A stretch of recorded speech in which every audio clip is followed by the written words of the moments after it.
Hello, Iowa State families, and welcome to our first webinar of the year. My name is Kendra Hussein Moorhead, and I am the Assistant Director of Parent and Family Programs and Off-Campus Student Support here at Iowa State. Our office serves as a resource for families as they help their student navigate their time at ISU, and this webinar serves as one way to receive the information you want and need to help make your student's time at ISU a success. Thank you for joining us live or watching the recording later if you're doing so. If you have any questions during the live session, please use the Q&A function to submit those. We will address them during the Q&A session after the presentation has ended. We will do our best to answer all submitted questions during our time today, but we will also be including links in the chat for resources that we mentioned throughout the presentation. If you're watching this later, they will be included in the webinar description. Today, we're going to be focusing on the move-in experience, which is coming up in just a few short weeks. The Department of Residence will share more about the move-in process, important dates, what to pack and not to pack, and some tried and true tips for making move-in days a success. I'd like to now introduce you to our webinar team.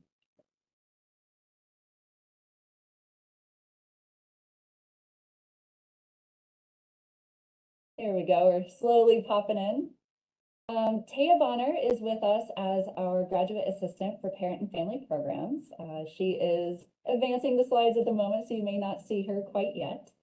And Christy Rhodes and Chad Bauman are here with us from the Department of Residence. At this time, we will go ahead and let Chad take over from here, and he will share all that you need to know about move-in.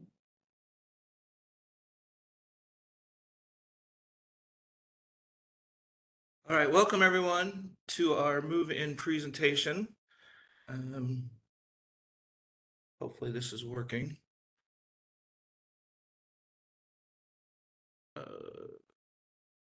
Sorry. There we go. Okay, move-in day presentation. Like Kendra said, my name is Chad Bauman. I'm the Communications and Marketing Specialist for the Department of Residence. The slide presentation we'll give for you today, the agenda is there listed in the lower left corner. We'll just give you a brief overview, a timeline, the process, how it's going to work on move-in, some early move-in details, talk about our move-in crew, some tips, what to bring, what not to bring, and of course the Q&A session. The QR code you see there on our screen, if you had a second or want to take a chance, you scan that. That goes directly to our move-in page on our website. All the details we're talking about today will be listed there on the website.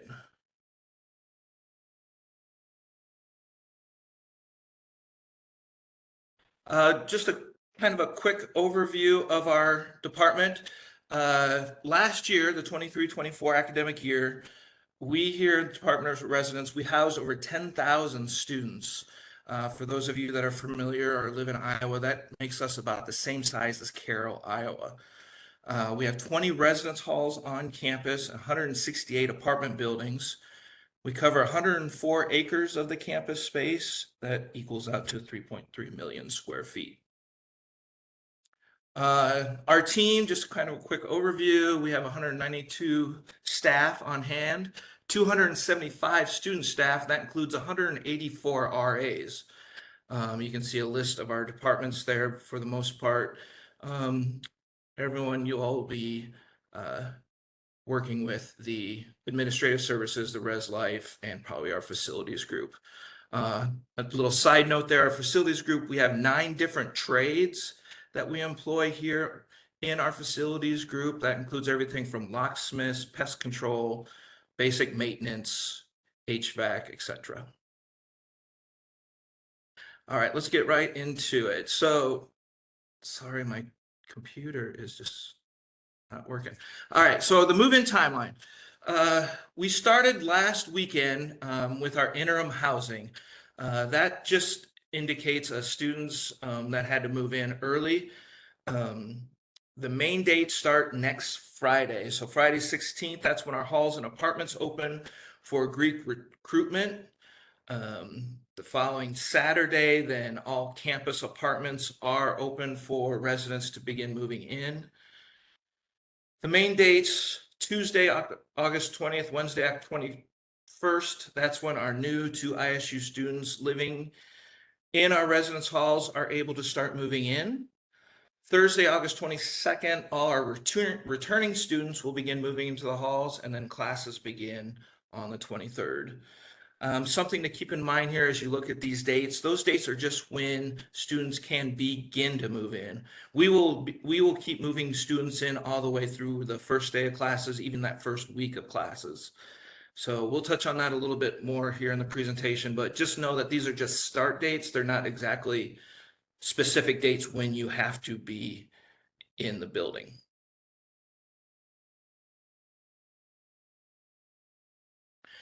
I imagine most of us here are new to first year students. So the important dates we'll focus on during this presentation are that 20th and the 21st. So we encourage students, first year students coming in, that if your student is in an even numbered room, that they move in on that Tuesday, August 20th. And if they're in an odd numbered room, they move in on the August 21st date. Now, I know life happens, things get all messed up. So if you cannot come in on one of your dates, no worries. Come in on what date, whatever works best for you.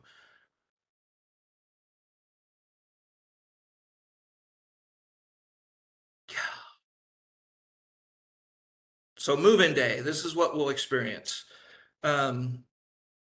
So you can move in at any time during that day. There's no need to schedule an appointment.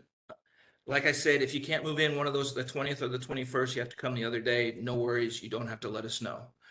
We will have staff on hand at all the check-in locations from 8 a.m. in the morning to 9 o'clock at night.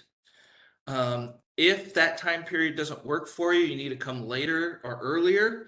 All you'll have to do is just call the RA on duty phone number. Those numbers will be posted all at the different locations. Just give that phone number a call and the RA will come down, the resident assistant will come down and get you all checked in.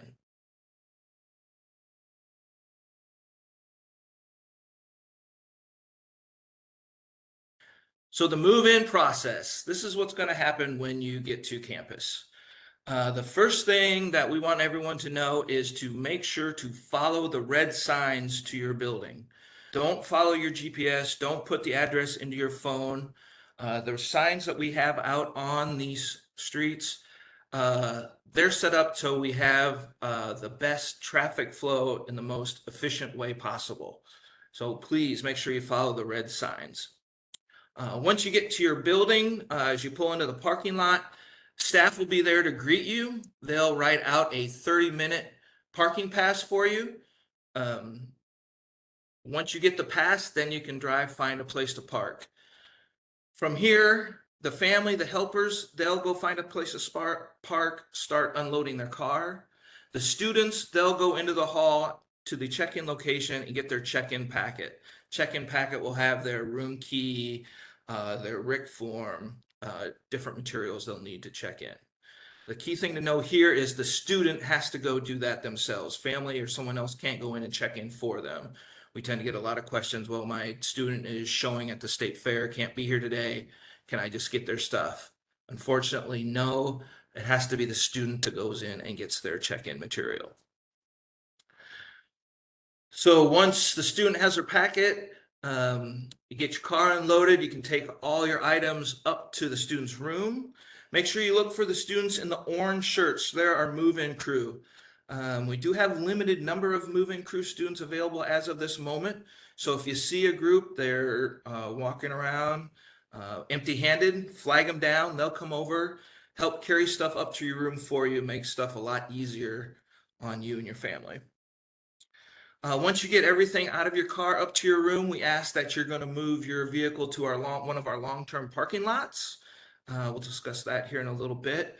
And at that point, the day is yours. Take your time, set up the room, meet your neighbors, take your student out to eat, etc. The day is yours.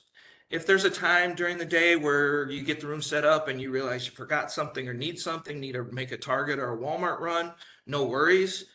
You just, when you come back through the parking lot, will just issue you another parking pass. You can park close again, unload your stuff, and then again, move your vehicle to long-term parking. Like I said, this presentation is we're mostly focusing on the new to ISU students. So if you're moving in early for the Greek recruitment, or if you're moving to an apartment, or you're a returning student, the move-in process is going to look essentially the same with two minor changes. You'll get 90 minutes to move in to unload your stuff as opposed to 30 minutes. And unfortunately, the move-in crew will not be available. Move-in crew will only be available those 2 days, the 20th and 21st. But other than that, the process is all the same.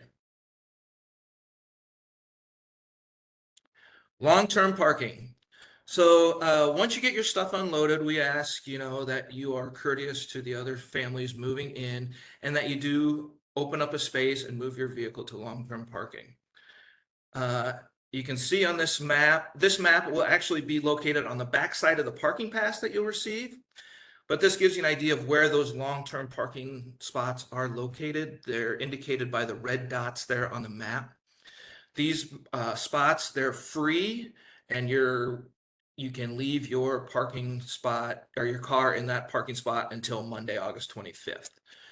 So if you plan on staying overnight or something, you're welcome to leave your vehicle there.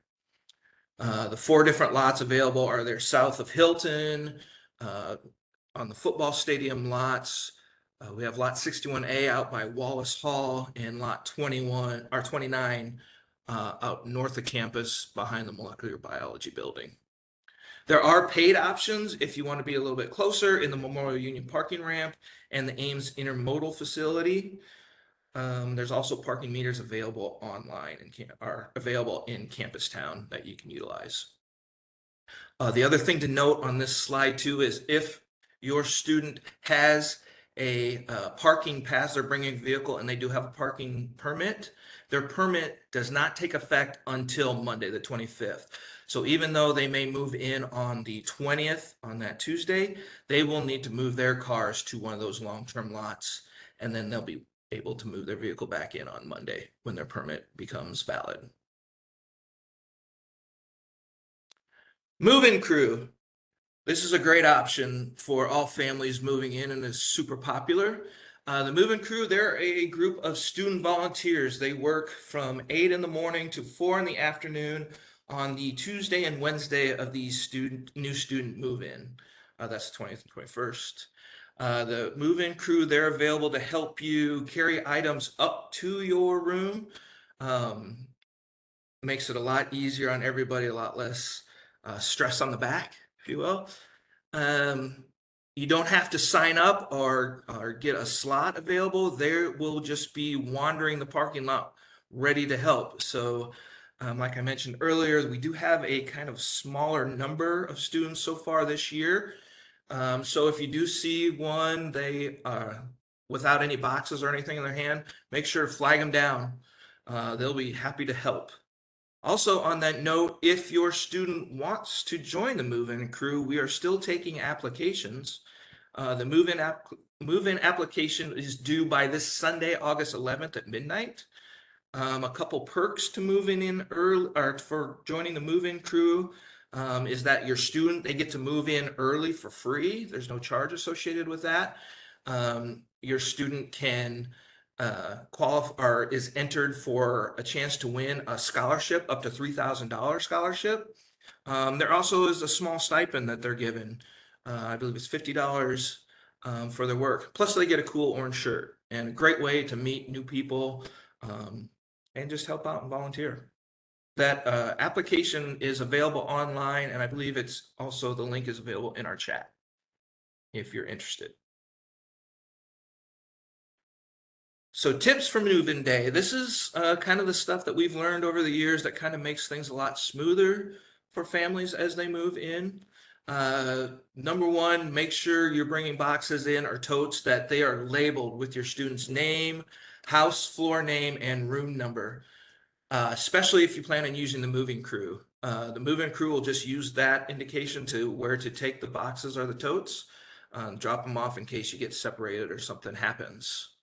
The other big thing is if you have any questions, concerns, just need help at all of our ISU Department of Resident staff will be wearing neon green shirts during those 2 days. If you see someone in a green shirt walking by, flag them down, ask a question. We're here to help you make things as good as we can for you. As you're unloading your room, as you're setting it up, please keep any boxes, totes, furniture, trash out of the hallways and stairwells. A lot of people going in and out around. Just want to keep that as clear and as easy to maneuver around as possible.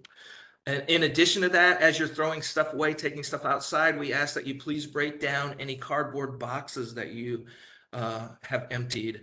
Just break them down. There's large green roll-off dumpsters in front of each building that you're welcome to throw your trash in. We just ask that you do break down those boxes to get more into those dumpsters.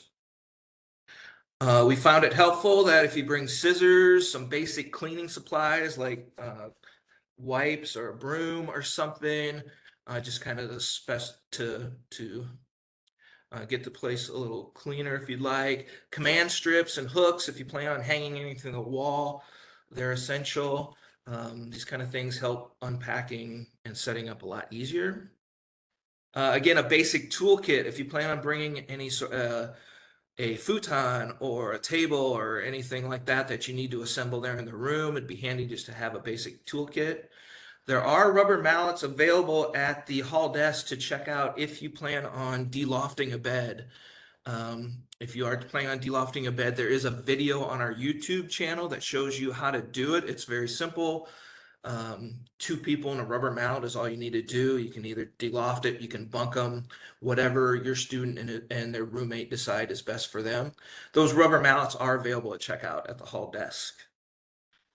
It's going to be August. August move-in Iowa is generally very hot. By the time you get if you're bringing a dorm fridge, by the time you get that set up, it's probably not going to be cool to get any of your drinks or snacks cooled down. So it's a good idea to bring a cooler full of cold drinks or snacks to help get you through the move-in process. And again, most of all, just be patient. Take a deep breath. It's going to be a roller coaster of a day for everybody. Show a little grace to people moving in, to staff. All in all, it'll be a really smooth operation.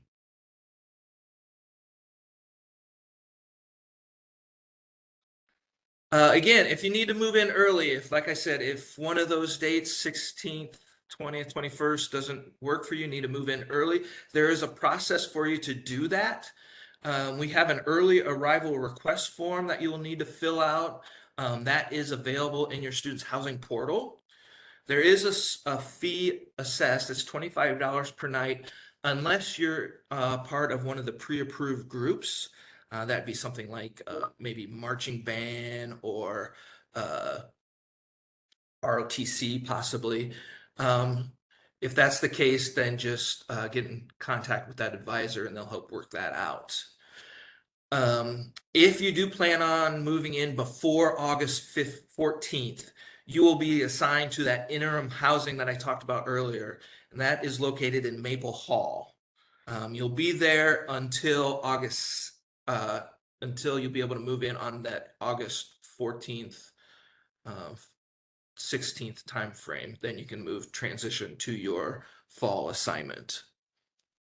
We will not grant any earlier move-in arrivals on Thursday, August 15th. That is kind of our final check, if you will, for all our staff here on campus to make sure everything is in place and ready to go for move-in.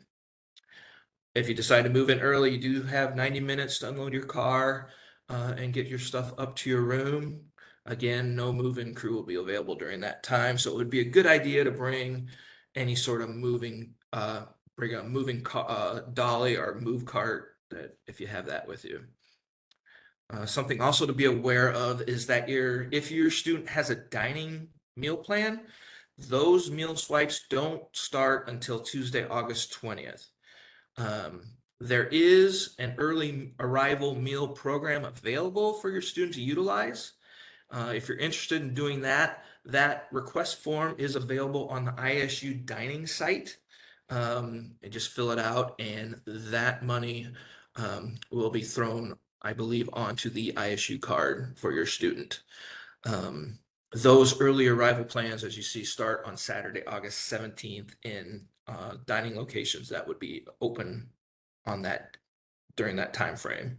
And again, just go to our dining page and you can find the menu and the locations that are open during those days. Again, just kind of a quick overview. So what comes in your room? So each room, residents, they will get a lofted bed with an extra long twin mattress, a desk chair, desk shelf, a waste basket, a wardrobe with built-in drawers, or a closet with a dresser, depending on the room style.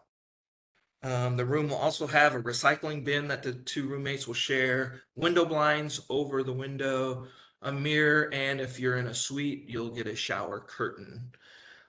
If you're still looking for room inspiration ideas, you can go to our website, which is listed there on our screen. All our social media channels, our Instagram page at IA State Housing has a number of student rooms over the past few years, how they've set it up. You can get some ideas on what to do.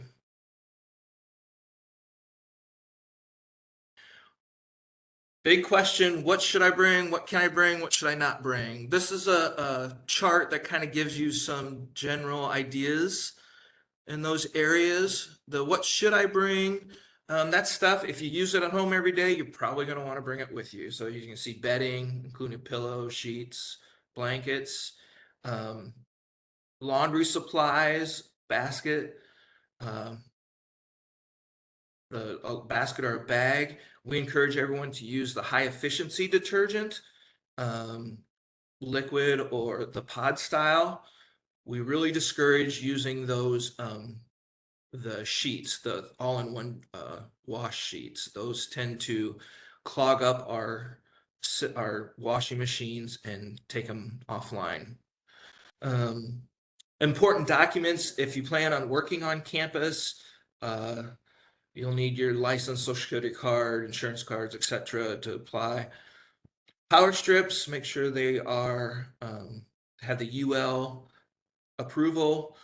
Super long cords are a bonus, so you can move it around the room as you see fit. As I mentioned, non-damage hanging material as the command strips, command hooks, bathroom basics, plastic shower caddy to carry that stuff around.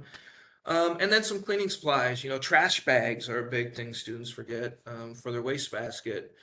Um, a lot of the hall desks will have vacuums that you can check out. Some of the dens do have a cleaning bucket available that you could use. But talking to people, they one thing they always forget is the cleaning supplies, and 2 weeks later they're walking out of Target with $50 worth of cleaning materials that they need for the room. So just something to keep in mind.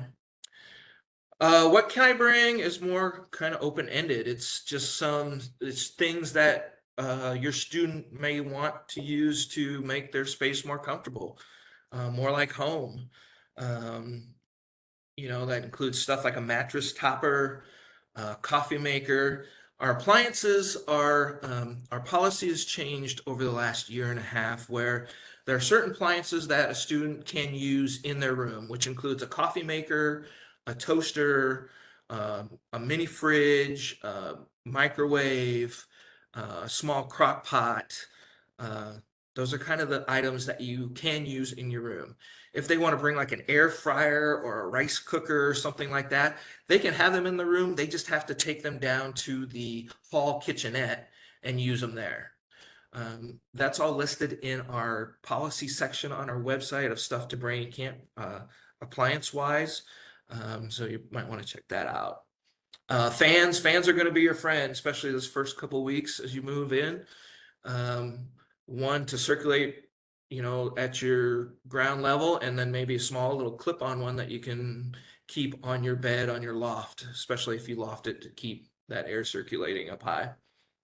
TV, gaming system, pictures, posters, art, refrigerator. Our specifications can't be larger than 4.5 cubic feet. And then if you plan on bringing a bike, make sure you bring a good lock and a helmet. Very bike-friendly campus.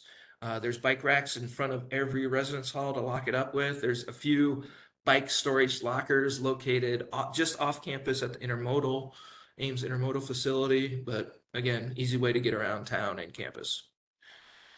What should you not bring? These are items that are a big no-no. The drones, space heaters, any sort of weapons, shotguns, bows, wireless routers, candles, anything with the open flame is not permitted. Fireworks, extension cords. The power strips are okay as long as they have the UL with the on-off and the surge protector. Extension cords are not.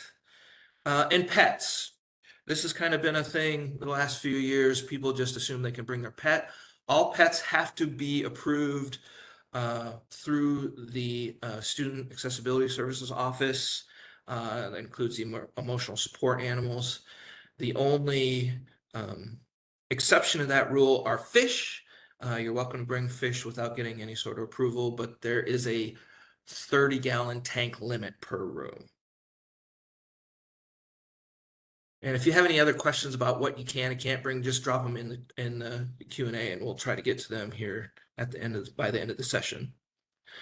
Some other odds and ends stuff I couldn't really figure out, but stuff that you might need to know. Our mail rooms. Mail rooms are located across all our residence halls. They're not very large, so we don't have a lot of area to store packages. So if you plan on shipping stuff here prior to move-in to pick up during move-in, just know some of those larger packages may get held up at the main receiving center here on campus and may not make it to the mailroom during that day. The other kind of note here is we cannot accept deliveries. And what I mean by that, will UPS, the UPS, FedEx, we will accept those deliveries. It's the stuff from Walmart or Target or DoorDash or Uber Eats. That kind of delivery we cannot accept at our mailroom. So you or your student will have to make special arrangements to be there to receive that delivery. Now, again, there is an exception to that rule as if it is some sort of celebratory item. We will take that in. So for example, if you ordered a mini fridge from Best Buy to be delivered on the 20th, we will not accept it. But if you ordered a bunch of flowers for your student from Hy-Vee to give to them, we will take those in. Again, that policy is on our website under the mail and package page if you have any questions. Service requests. When you move in, you'll probably see our service request poster in your student's hallway. As you're moving into the room, if you see something that may be wrong or there's an issue with or may need to be fixed, just have your student submit a service request. That button is located on our webpage up at the top corner. It's a simple process. They'll just need to know their name, their hall, email, phone number, and then just leave a detailed message on what is wrong, and we'll get someone out there to fix it within 24 hours. The other side down there, I said, ask them about their RIC form. So the RIC form stands for your room inventory control sheet. And that's basically just like moving in a new place. We'll give you a sheet to fill out. If everything is itemized on that sheet, have your student inspect each line on there, like is your desk in working order? Do the drawers work? Do your window blinds work? Are there any chips on the wall? If everything's all good, you'll just check off yes. If there's an issue, check it and describe the issue. And then that RIC form will have to be submitted by the end of the week back to their hall desk. It's always a big issue at move-in. Students get so excited about getting going and starting their cycling career, they forget to turn that in. So a good opportunity to inspect the room and then submit a service request if needed. And then I just wanted to let you know about our opening activities. Uh, as you're moving in, look for any of the hall or house opening activities that you see listed, hanging up posters on the wall. Encourage your students to attend those. They're great get to know you sessions, icebreakers, an opportunity to meet not only students that live on their floor, but in their hall and in their area. In addition, starting on Thursday, the 22nd, is Destination Iowa State. It's an evening of food, fun, there's games. All our different organizations on campus will have booths set up, a chance to get a bunch of free swag, see what's available out there. Um, Destination Iowa State also allows you to kind of get to know the campus, ask questions of students that are currently enrolled and have been there and done that. Um, a great program to acclimate yourself to Iowa State. And then Friday and Saturday is our Cyclone Welcome Weekend. It's put on by our student affairs group. It's a weekend full of barbecues, volleyball games, goat yoga, breakfast. There's a hypnotist comedian scheduled for Saturday night. Again, just a weekend full of fun, relaxing events, just kind of a kickoff to the school year, if you will. And then just a last slide about, living on campus. Why should your student live on campus? It's all about the experience, And the big thing is, you're close to class, dining, friends, campus activities, our academic friendly contracts. If you continue to live with us after your first year, your sophomore, junior, senior years, if you want to study abroad, student teach, etc., we'll let you out of your contract penalty free. So you're not paying for a space you're not in, or you don't have to go through the hassle of trying to find a subleaser. Um, and then, of course, we'll always have a space for you to come back. There's over 1,200 residence hall leadership positions available for your student to take advantage of. They look great on a resume. Nowadays we're finding that companies are looking for experience, not necessarily what you did in the classroom, but that extra experience helps. You get that sense of belonging. There's programming geared towards your success, your student success. That's put on by not only the hall director, but the RA on the floor. A number of opportunities throughout the year to do. And then our data shows that, you get a higher GPA and you graduate faster if you live with us here on campus. So I think that's all I have for my presentation. So I'm willing to answer any questions that you might have that are related to move-in. I know it was kind of a lot to digest there, so what questions do you have? Chad, I wanted to thank you so much for sharing this wealth of information about move-in and all of the nitty-gritty pieces that you need to know as families and students about to embark on this journey. We wanted to let you know, first of all, that move-in at Iowa State truly is a well-oiled machine. They have so much prepared and ready for you. It becomes so smooth once you actually get here. I know it's a lot to think about in the meantime before you start packing and getting here, but once you get on campus, it will go much smoother than you can even imagine. We will begin answering the questions that have been submitted through the Q&A function momentarily. But as a reminder, if you have any questions for us today, as Chad mentioned, we welcome you to submit your questions now in the Q&A function if you have any remaining ones. We will start to address some of the ones that you've already submitted here in just a moment. I'll share those with Chad and hopefully he will have really good answers for you.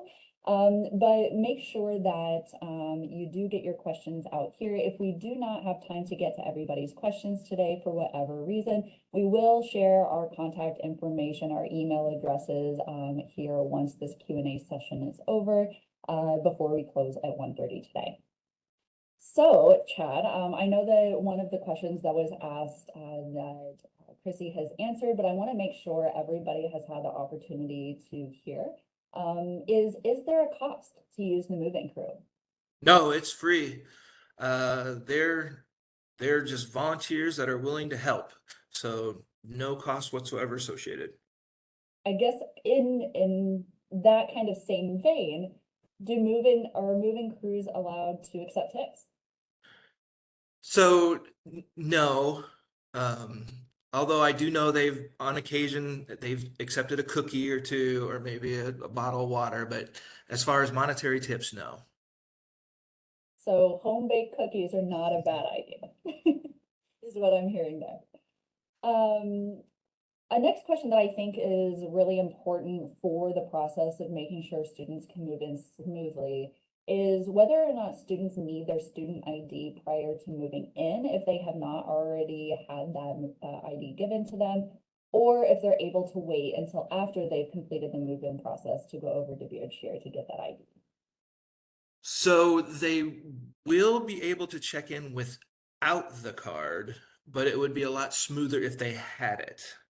Um, Kind of one of the things during move in, our doors into the halls basically are the ISU card is what you use to get into the residence hall. Now during move in, those doors will be open during that 8 to 9 time frame, 8 a.m. to 9 p.m.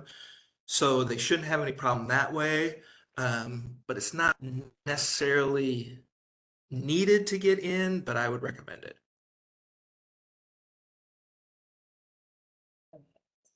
Um, A couple of questions have been asked that have to do with what's in the rooms or in the residence halls, dimensions, things like that.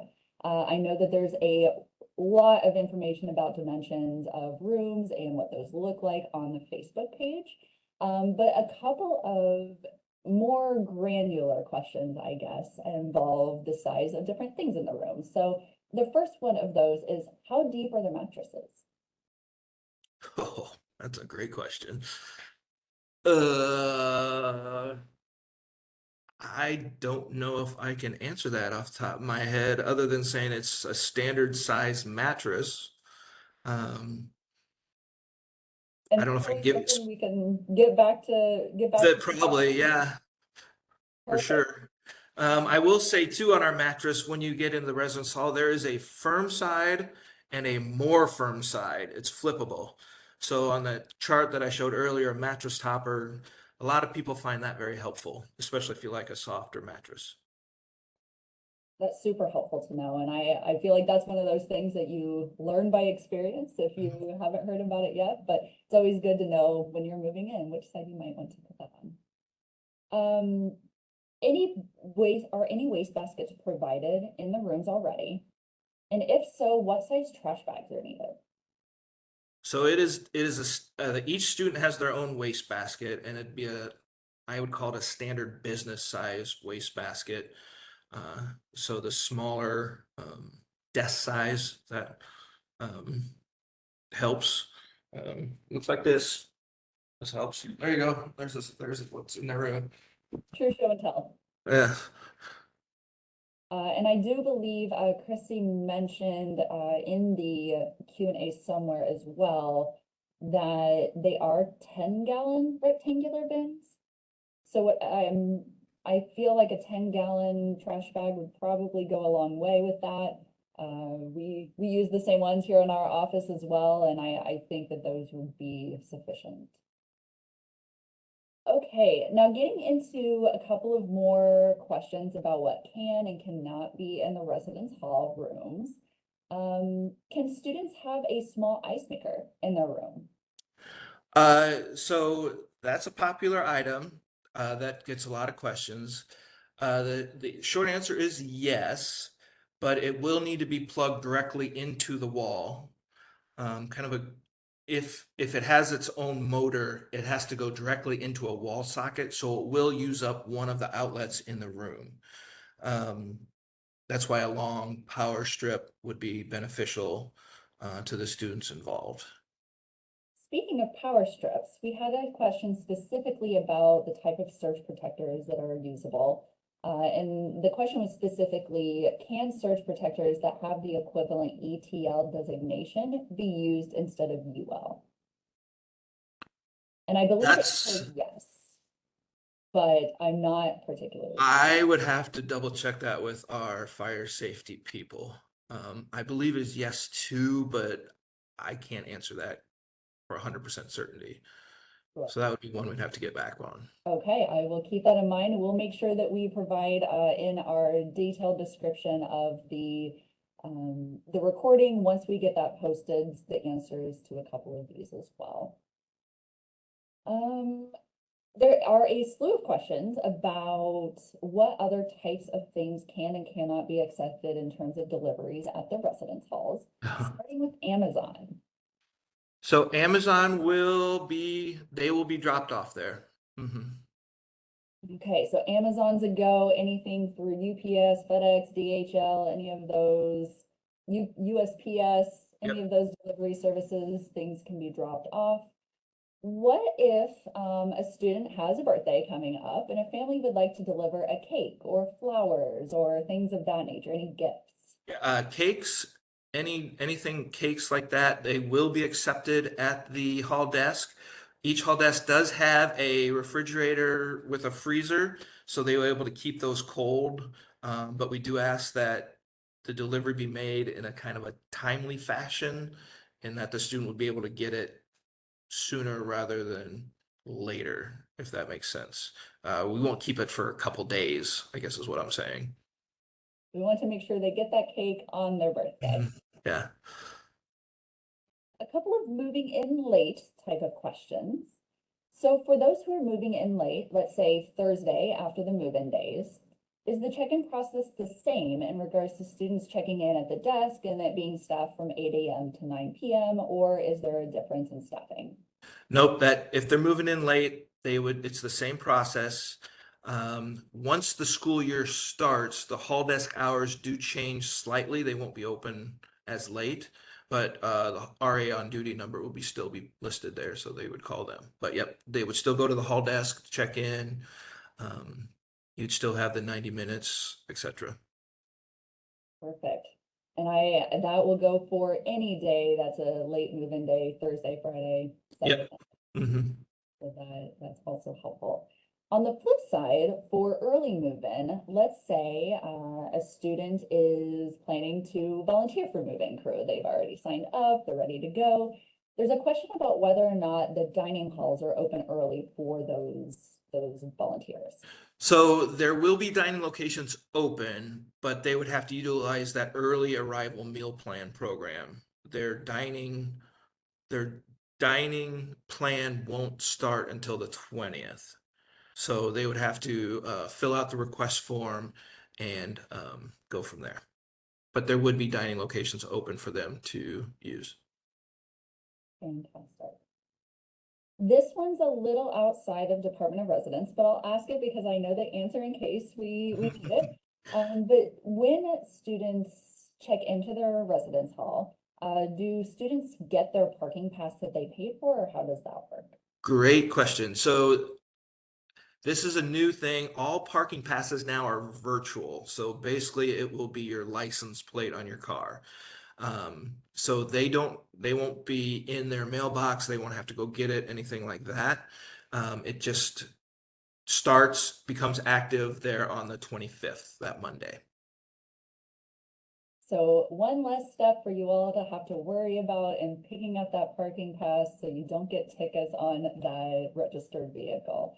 But just keep in mind that they will have to stay off camp in those long-term lots until that Monday. Great reminder. And also a great segue for my next question, which is for move-in, if for families that are bringing two vehicles, how does that work? Would one car stay and offload any items and the other car go to long-term parking and then they switch, or how might that be smoothest? Nope, well, you can come in one right after the other, park right next to each other. Well, however that works, we'll give each vehicle a parking pass. So the rules apply for each vehicle, so they each get 30 minutes to unload. And then again, we'll ask that they move to long-term parking. But yep, you can bring multiple vehicles in all at the same time. It's just the 30-minute limit that we ask that you follow. So pack it in tight, well, easy to get out. One piece of advice that I remember from listening in during the orientation presentations is don't forget to pack that dolly on top. It's not as helpful if it's packed on the bottom, and it's not usually accessible when you're trying to get everything out of your car. So just another little quick tip there. And that's a good point too, because if you don't have the move-in crew available to you, our hall desks do have move-in dollies and carts. Each hall desk has a limited number of those available. So if you don't have one that you could bring with you, you can try to access one of those at the hall desk. Just keep in mind it is a limited number. So if you do have a dolly, something to bring with you, I would recommend bringing that. Great reminder there as well. I have a question submitted specifically about one of the residence halls, and they're asking if Riley has an elevator for large items, or maybe speak a little bit more broadly about where the elevators might be in the different halls, and if they're able to accommodate larger items.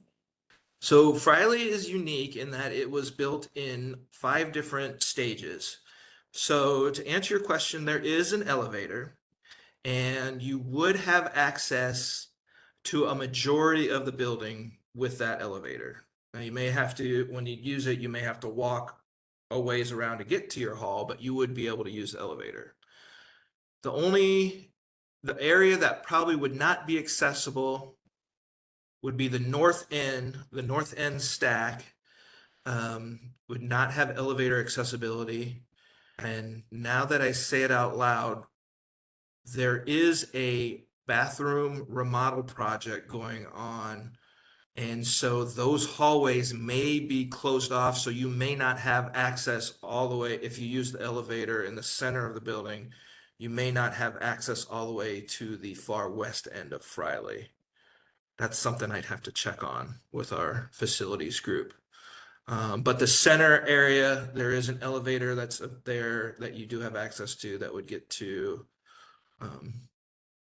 half the building for sure. All our towers, so Maple Willow, Larch, Wallace, Wilson, Eaton, Martin, they all have Buchanan, Joffrey, they all have elevators that are available that you won't have to use steps. We love that. Less steps in this case is better.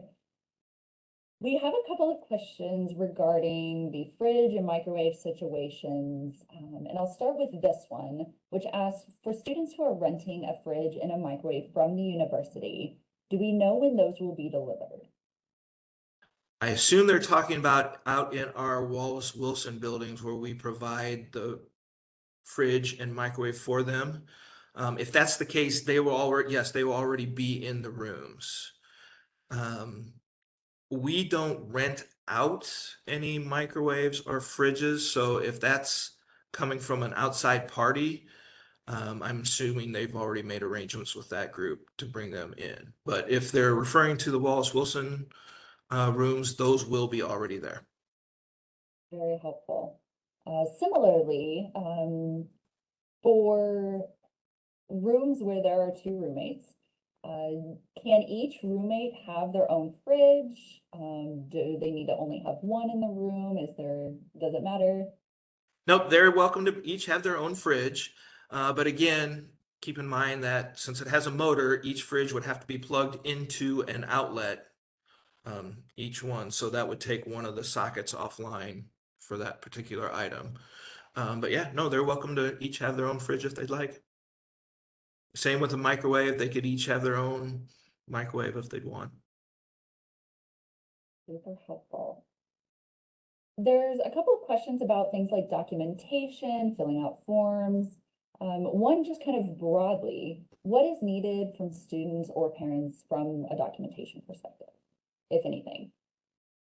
Ooh, as far as we're concerned, unless that's a great question. I don't know if there's anything that is mandatory as far as the DOR side. Now, if you get to the student health side, there's immunization records. If you want to apply for a job, I know they're going to ask for Social Security and a ID. Um, But nothing particularly from the Department of Residence that's needed. Not that I can think of. That might be another one that I'd have to double check and put afterwards, but not that I'm aware of, no. And I will say too, I texted one of our Res Life coordinators, and they regarding the ID question at the beginning. ISU card is preferred, but any picture ID will work at check-in. Okay. That's So if clarification for you. you don't get here in time and need some extra time to be able to get that ID after move-in, sounds like it will be okay. Yeah. If somebody's moving in early as part of the George Washington Carver Scholarship, do they need to fill out a form to move in early? Excuse me. That would be something I would suggest that you reach out to our housing office to confirm one way or the other. I'm not sure if that falls under their special group or not. Okay. Um, And we will have that showing up on the screen here in just, in fact, I think let's go ahead and move that screen now. So then everybody can start to see that contact information for when you do need it. So we'll continue to answer questions and things, but I do want to make sure everybody has the ability to see this information. Parent and family programs, we do have a number of ways you can contact us and receive information from our office. I'll get into details on a couple of those here in just a moment. But then we also have the contact information for the Department of Residence. So if you do have questions about whether you or your student has early move-in access for a particular group, this, am I correct, Chad? This would be the correct email address to connect with or the correct phone number. Yep. And in regards to that question, I would go ahead and fill out the early arrival form. Just so we're aware that they are coming in early. Now, whether they get charged the fee or not will be depending off that part of that pre-approved group. Sure. So yes, I would go ahead and fill out the form. Okay. On a completely different note, there's a question about how much is a lost dorm key? Depends on the area. They range anywhere from $120 to $144, I believe, is the top end. So yeah, so it's a lot of Starbucks coffees that would be wasted if adds you up lose it. quickly. Yeah. Are there any locks on the drawers or the cabinets in the rooms or a lockbox available, anything of that nature? There is not currently, nothing that we provide. That'd be one of those things that can I bring? I would probably recommend, especially if you're bringing some of that important documentation. One of the a small little safe or mini safe that you can keep in your room or something. But no, we don't have any sort of locking items in the room. Good to know. I think this one it has been answered, but I think that it would be a great question to put out to everybody. Can students bring their own desk chair? And if so, what would happen to any chair that's already provided in the room? So yeah, desk chair is a big thing. We found out they're more than welcome to bring their own desk chair in. Each hall and most of the houses on campus have a individual storage room that you're allowed to store that department provided chair in. It's a locked door. The RA or the hall directors are the only ones that have the keys. It is a public space, so we recommend that you put your name and room number on it, and then you can get it at move out. So just basically any furniture you see when you move in has to be there when you move out.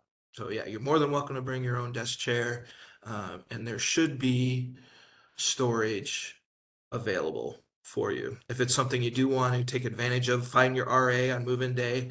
They'll help you out and show you where that storage room is and take care of it for you. Wonderful.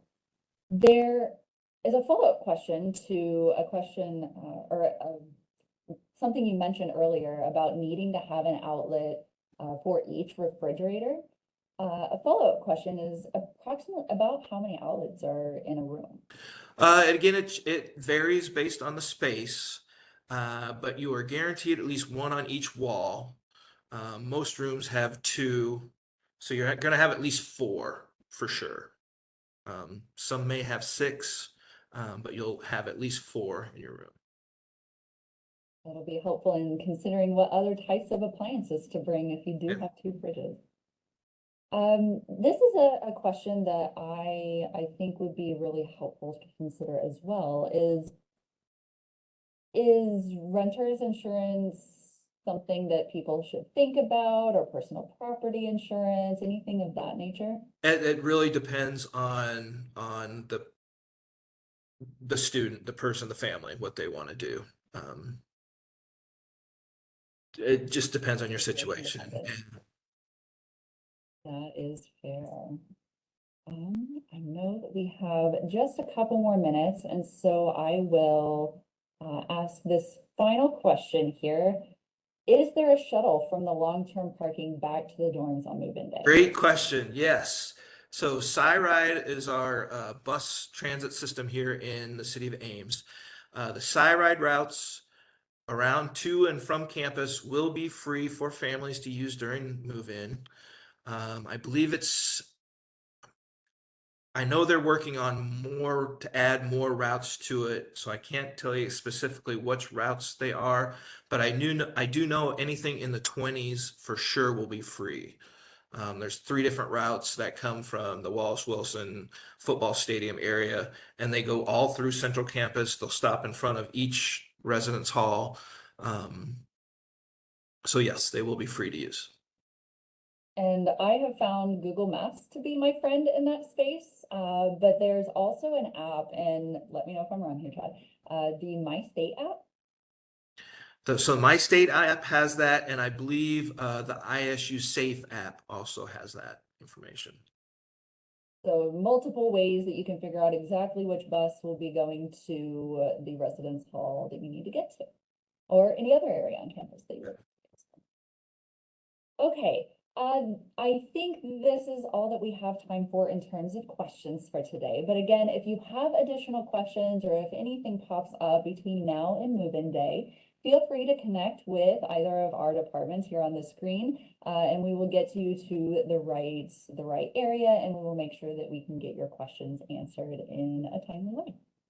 So Chad and Chrissy, thank you so much for joining us today and sharing your insights with our families. And families, thank you so much for taking the time out of your day today to join us, to ask your questions, and to just engage with us. If we didn't have time to get to your question today, as I mentioned, again, just a reminder, you can contact us by phone or by email, which is here on the screen. As a reminder, this session has been recorded and you can watch it again at any time you need. A link will be shared on our social media pages, the ISU Cyclone Family Connection portal, which if you haven't already joined, you should do so, and our Parent and Family Programs website once it has been uploaded. Please be on the lookout for additional webinars from Parent and Family Programs, and don't forget to register for ISU Cyclone Family Connection if you haven't done so. This portal offers a resource for updates and information from across campus and features calendars of important events and dates. If you ever have questions, please don't hesitate to reach out to our office at parents@iastate.edu, again, which is on the screen here. And this concludes our webinar today. We look forward to seeing you on campus in just a few weeks for move-in. Thank you.